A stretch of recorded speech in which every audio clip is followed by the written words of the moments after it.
Megan Boswell trial.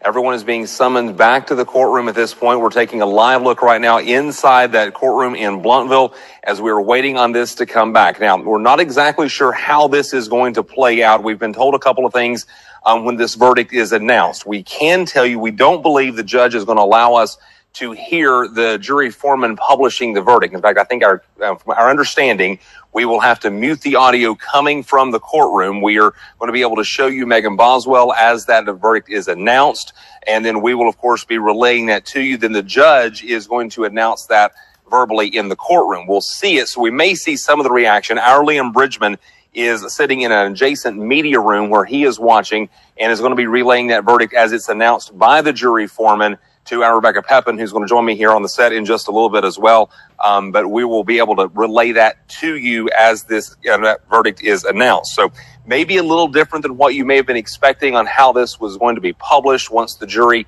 begins to read that. Normally we would hear the foreperson talking and reading the indictment. Now, just to go over what we're looking at, it is a 19-count indictment, which I have here. The first count we're going to hear, that will be first-degree murder, or what we anticipate to hear would be first-degree murder.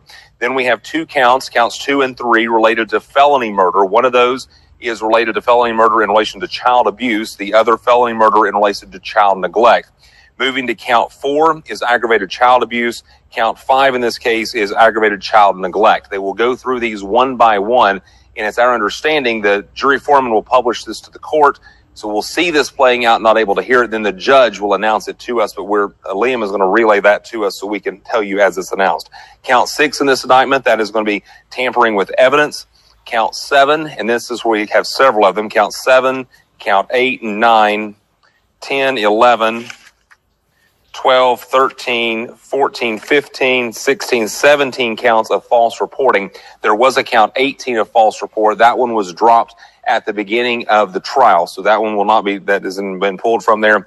Then count 19, there is abuse of a corpse. And then a count 20 in this, which is technically 19, I guess at this point, it would be failure to report a child death or a death under suspicious or unusual and unnatural circumstances. So it will be a lengthy reading of the verdict as it is in. If you're just joining us here, we're on the air right now on both of our television stations and also streaming online. We have just received word from our Kristen Kwan, who is at the courthouse. She's been following this since the very beginning, since Evelyn Boswell was first reported missing. Kristen has been following along with this, and we do understand that a verdict has been reached. We're waiting on that to come in. There will bring the jury in.